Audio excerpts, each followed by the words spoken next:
Hello everyone, welcome to Spice Blend. இன்னும் கொஞ்ச நாளில் நவராத்திரி துவங்க போகுது. இன்றைக்கு நான் நவராத்திரி ஸ்பெஷல் பிரசாதங்கள் செய்ய போகிறேன். நவராத்திரி டைமில் ஒவ்வொரு நாளும் ஒவ்வொரு விதமான பிரசாதங்கள் செய்வினோம்.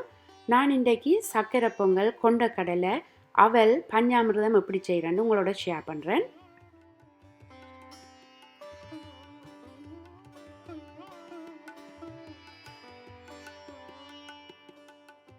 ஃபஸ்ட்டாக கொண்டக்கடலை செய்கிறதுக்கு தேவையான தண்ணியை நல்லா விட்டு முதல் நாளே கடலையை நல்லா ஊற வைக்கணும். அப்போ தான் அடுத்த நாள் அவிக்க குயிக் ஆவியும். 2 கப் கொண்டக்கடலை எடுத்துருக்கிறேன். அடுத்த நாள் இப்படி நல்ல வடிவாக ஊறி வந்திருக்கு.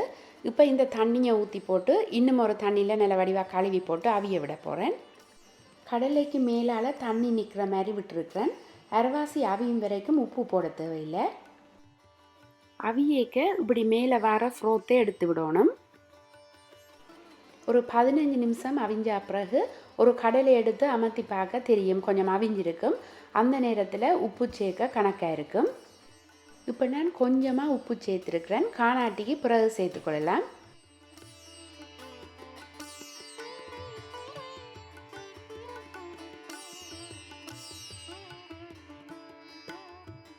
இப்போ எனக்கு உப்பு கொஞ்சம் காணாது, திரும்பவும் கொஞ்சம் உப்பு சேர்க்குறேன்.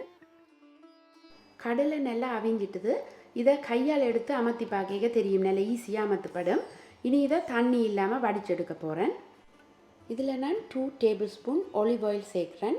ஆயில் சூடானோடனே கொஞ்சமாக கடுகும் பெருஞ்சீரகமும் சேர்த்துட்டு இது ரெண்டும் கொஞ்சம் ப்ரௌன் கலராக சேஞ்ச் பண்ணோன்னே சின்ன சின்னதாக வெட்டி வச்சுருந்த வெங்காயத்தை இதோட சேர்க்குறேன்.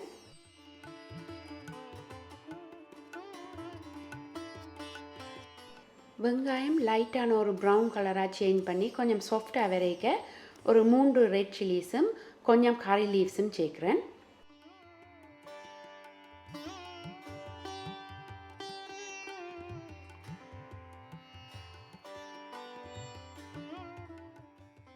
வெங்காயத்தை ஆக பொரிய விடக்கூடாது. இந்த மாதிரி இருக்கேக்க கோகனட் பீசஸை ஆட் பண்ண போகிறேன். தேங்காயை சின்ன சின்ன பீசஸாக இப்படி வெட்டி எடுத்து ஒரு 2 டேபிள் ஸ்பூன் அளவுக்கு எடுத்துருக்கிறேன். இப்படி கிடைக்காட்டிக்கு தேங்காய் பூவும் போடலாம். இனி இதை குயிக்காக மிக்ஸ் பண்ணி போட்டு இதுக்கு கொஞ்சமாக உப்பு சேர்க்குறேன். இந்த சுண்டலை நவராத்திரி டைமில் மட்டும் இல்லாமல் அடிக்கடி பிரேக்ஃபாஸ்ட்டுக்கும் செய்து சாப்பிடலாம். நல்ல ஒரு ஹெல்த்தியான கடலை. இப்போ இதை ஒரு 2 மினிட்ஸ் நல்ல வடிவாக மிக்ஸ் பண்ணி போட்டு அடுப்பை ஆஃப் பண்ணி விட போகிறேன். ஏதாவது கொஞ்சம் தண்ணி இருந்தால் அதுவும் வத்திடும்.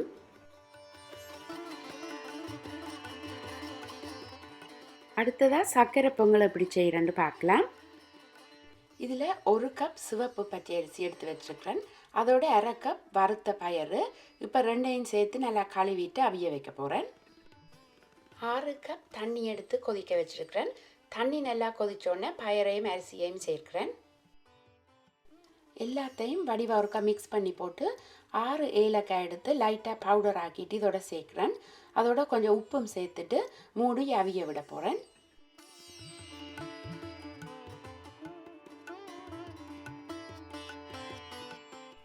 கொஞ்சம் அவிஞ்ச பிறகு இடைக்கிட்ட எடுத்து இப்படி மிக்ஸ் பண்ணி விடணும். அப்போ தான் கீழே ஒட்டுப்படாமல் இருக்கும். அதோட அடுப்பையும் தொடர்ந்து சேம் ஹீட்டில் வைக்காமல் இடையக்க குறைச்சி விட்டு அந்த விட்ட தண்ணியிலேயே ரைஸ் நல்லா அவிஞ்சு வந்துடும், ஒட்டுப்படாமல். இதில் 1/2 கப் வார்ம் வாட்டர் எடுத்துருக்கிறேன். இதோட 1/2 கப் கோகனட் பவுடர் சேர்த்து கோகனட் மில்க் செய்கிறேன். ஃப்ரெஷ்ஷாக திருவி கோகனட் மில்க் எடுக்கிறேன்டா 1/2 கப் திக்கான கோகனட் மில்க் எடுக்கலாம்.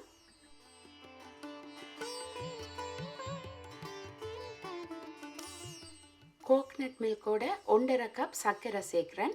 நல்லா பவுடர் ஆக்கின சர்க்கரை என்றபடியாக இப்படி நல்லா கலக்கி விட கரைஞ்சிடும்.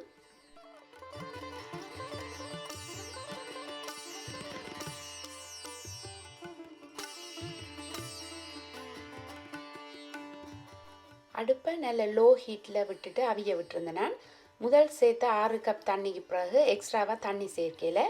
இப்போ அரிசியும் பயரும் அரைவாசிக்கு மேலே அவிஞ்சிட்டுது. இதில் நான் 2 கப் பசுப்பால் சேர்த்துட்டு திருப்பியும் லோ ஹீட்டில் அடுப்பை வச்சுட்டு கொஞ்சம் நேரம் அவிய விட போகிறேன்.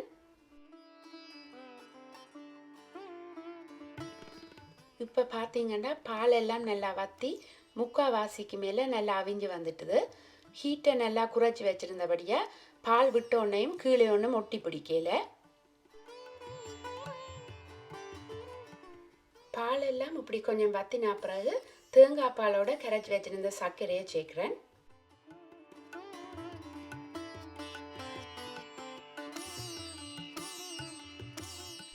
கரையாமல் இருக்கிற சர்க்கரையிலும் இந்த ஹீட்டில் கரைஞ்சிடும்.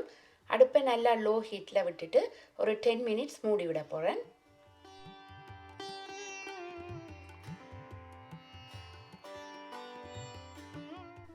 இப்போ பால் எல்லாம் வற்றி நல்லா இறுகி கொண்டு வருது. இந்த நேரத்தில் நான் 1 டேபிள் ஸ்பூன் ஏலக்காய் பவுடர் சேர்க்குறேன். அதோட 1.5 டேபிள் ஸ்பூன் நெய்யும் சேர்க்குறேன். முதலும் ஏலக்காய் பவுடர் சேர்த்துனான். இப்படி இறக்குற நேரத்துலையும் ஏலக்காய் பவுடர் நெய்யதல் சேர்க்க பொங்கல் நல்ல வாசமாக இருக்கும். இப்போ இதை ஒரு 5 மினிட்ஸுக்கு அடுப்பை நல்லா குறைச்சிட்டு மூடி விட போகிறேன். இந்த கன்சிஸ்டன்சியில் இருக்க அடுப்பை ஆஃப் பண்ணிட்டேன். இனி இந்த சூட்டில் நல்லா இறுகி வந்துடும். ஃபைனலாக 1.5 டேபிள் ஸ்பூன் நெய்யில் தேவையான அளவு கஷ்யூஸ் ப்ளம் சேர்த்து லைட்டாக ரோஸ்ட் பண்ணிவிட்டு பொங்கலோடு சேர்க்குறேன். அடுத்ததாக நவராத்திரி டேஸில் வீட்டு பூசையண்டு அவல் செய்து வைப்பேன். இது நல்ல ஈஸியாகவும் செய்திடலாம். அடுத்ததாக அவல் எப்படி செய்கிறேன்னு பார்க்கலாம். அவலை நல்லா குயிக்காக 2 தரம் தண்ணியில் கழுவி நல்லா தண்ணி இல்லாமல் புளிஞ்செடுக்கணும். கொஞ்ச நேரம் தண்ணியில் விட்டாலும் நல்லா சாஃப்டாக கரைஞ்ச மாதிரி வந்துடும். அதால் கழுவேக்க நல்லா குயிக்காக கழுவி எடுத்துடணும். முதல் தரம் கழுவேக்கே டஸ்ட் எல்லாம் போயிடும். 2ஆம் தரம் தண்ணி விட்டு இப்படி நல்லா புளிஞ்செடுக்கணும். கழுவினா பிறகு ஈரமாக இல்லாமல் இப்படி ட்ரையாக இருக்கணும். இப்போ அவல் குழைக்கிறதுக்கு சர்க்கரை நல்ல சின்ன பீசஸாக வெட்டி வச்சுருக்கிறேன். ஃப்ரெஷ்ஷாக திருவினா தேங்காய் பூ 1 டேபிள் ஸ்பூன் நெய் எடுத்து வச்சுருக்கிறேன். கொஞ்சமாக உப்பு சேர்க்குறேன். இதில் நான் 1/2 கப் அளவுக்கு தேங்காய் பூ சேர்க்குறேன். குழைக்கேக்க பார்த்து தேவைப்படுற அளவுக்கு தேங்காய் பூ சேர்க்கலாம். இதில் 1 கப் வரைக்கும் தேங்காய் பூ சேர்க்கலாம். இந்த முறையில் அவல் செய்கிறதுக்கு கட்டாயமாக ஃப்ரெஷ்ஷாக திருவின தேங்காய் பூவில் செய்தால் தான் அவலோடு சேர்ந்து தேங்காய் பூவும் நல்ல வாசமாகவும் டேஸ்ட்டாகவும் இருக்கும்.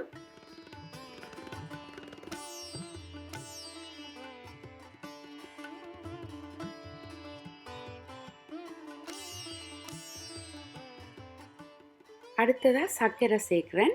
நான் இதில் ஒரு 1/2 கப் அளவுக்கு தான் சர்க்கரை சேர்க்குறேன். உங்களோட இனிப்புக்கு தேவைப்படுற மாதிரி சர்க்கரை சேர்த்துக்கொள்ளுங்க. இதில் போட்டிருக்கிற சர்க்கரை அவலை குழச்சி போட்டு மூடி வைக்க சின்ன பீசஸ் எல்லாம் கரைஞ்சிடும். மெட்டதல் சாப்பிடக்க கடிவடைக்க நல்லா இருக்கும்.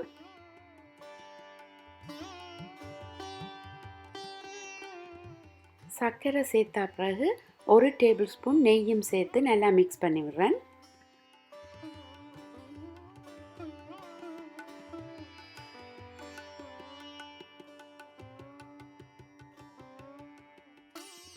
அடுத்ததாக பஞ்சாமிர்தம் செய்ய போகிறேன்.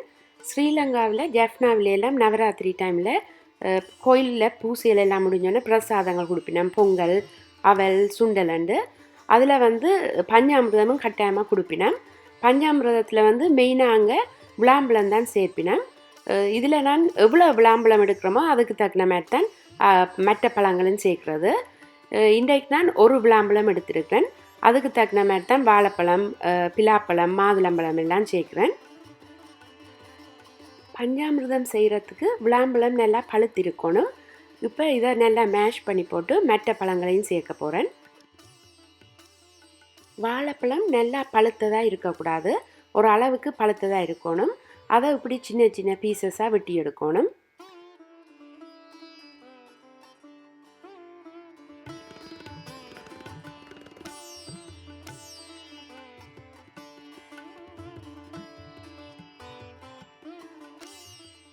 வாழைப்பழத்தையும் நல்லா மசிச்சு இந்த விளாம்பழத்தோட மிக்ஸ் பண்ணி விடணும். பிலாப்பழம் ஃப்ரெஷ்ஷாக கிடைக்காட்டிக்கு டின்னில் உள்ளதை வாங்கி செய்யலாம். நான் இன்றைக்கு டின்னில் உள்ளதை தான் வாங்கி செய்கிறேன். இதில் நான் 5 பிலாப்பழ சுளை எடுத்துருக்கிறேன். இதையும் வந்து நல்ல சின்ன சின்ன பீசஸாக வெட்டி எடுக்கணும்.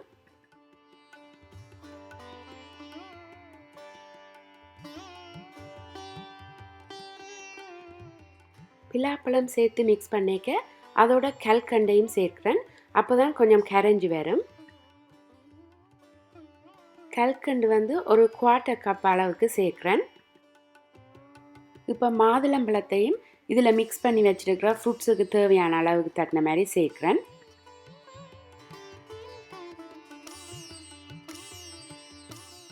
இதில் இப்போ நான் 1 டேபிள் ஸ்பூன் அளவுக்கு தேனும் 1 டேபிள் ஸ்பூன் நெய்யும் சேர்க்கிறேன். இன்றைக்கு நான் செய்த ரெசிபீஸுன்ற இன்க்ரீடியன்ட்ஸ் எல்லாம் டிஸ்கிரிப்ஷன் பாக்ஸில் எழுதியிருக்கிறேன். தேவைப்பட்டால் செக் பண்ணிக்கொள்ளுங்க.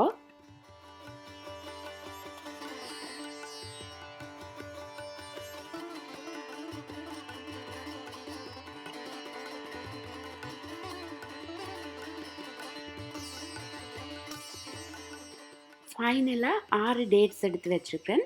இதையும் சின்ன பீசஸாக வெட்டிட்டு இந்த ஃப்ரூட்ஸோடு சேர்த்து நல்லா மிக்ஸ் பண்ணி விட போகிறேன். இப்போ பஞ்சாமிர்தமும் ரெடி. நீங்களும் இந்த நவராத்திரிக்கு இப்படி செய்து பார்த்து எப்படி வந்தேன்னு கமெண்ட் பண்ணி விடுங்க. இந்த வீடியோ பிடிச்சிருந்தா லைக் பண்ணி ஷேர் பண்ணி சப்ஸ்கிரைப் பண்ணி விடுங்க. தேங்க்யூ ஃபார் வாட்சிங்.